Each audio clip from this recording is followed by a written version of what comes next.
What's up guys, welcome to this channel.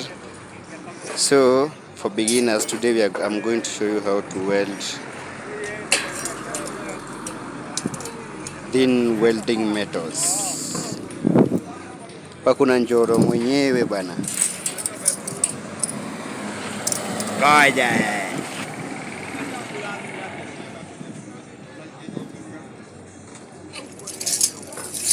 So make sure you like, comment and subscribe to this channel.